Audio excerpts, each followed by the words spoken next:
Gözümün nuru, canım anam, büyüttün sen beni. Burası Allah. Dəstək olmuş çoruma, verin mənə. Gelin. Git. Sağ ol. İki oğlansan, gel özümə sənət al. Vaxtımızı döşə alırsan. Yazmışsan ərzə. Oy kardeş, bu Azerbaycan'da ne kadar maruz oyum ki?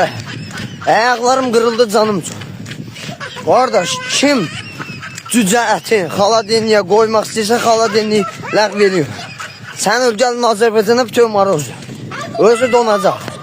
Pulsuz parasız. Vay öldüm he. Putin, senin maruzlarındı. Yığıştır bunu. Yığıştır bunu. Öldüm. Biz bura paptu gelmemiş ya. Bura çok ucuz olduğunu.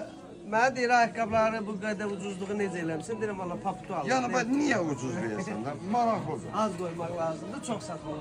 Heç o az koyma. Onun elə bütün bu ticarətçi qardaşlarımız elə məsləhət kimi, indi böyük kimi çıxmasın, yəni bir qardaş kimi istəsin. Az qoyun, çox sat. Səliqəli da valla. Gözəl. Özü keyfiyyət də. Hər şeyimizdə var. Arkadaşımız bizi görməyə gəlib, inşallah. Qəbələdən gəlmişəm. Papudu. Qəbələdənsə, hə? Mən Qəbələdən.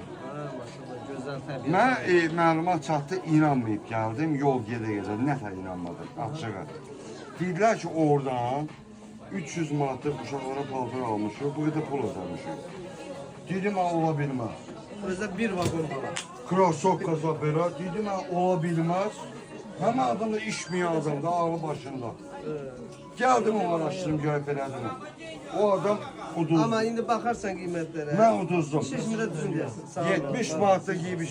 70 manatda 100 manatda da belə. Giymiş mən uduzdum. Yaxşı da içmək. İçmək yox, amma yemək olur. Ədə yeyib içmək deyə uduzdum. Dedi, get bax. Gəldim, gördüm. Papudu ustamızda krasat çıxdı.